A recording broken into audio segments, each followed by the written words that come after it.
Dalawang drug suspect arestado ng Binangonan PNP sa bypass operation sa Binangonan, Rizal. 130,000 pesos na halaga ng ipinagbabawal na gamot, kumpiskado. Police Staff Sergeant Jacob Israel de la Cruz, ibalita mo.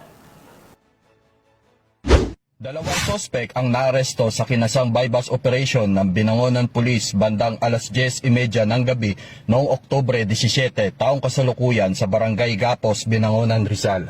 Kinilala ang mga sospek sa mga alias na Kenneth, 25 anyos at Jen, 19 anyos, kapwa residente ng nasabing barangay. Nahuli sila matapos benta ng shabu ang isang pulis na nagpanggap na buyer.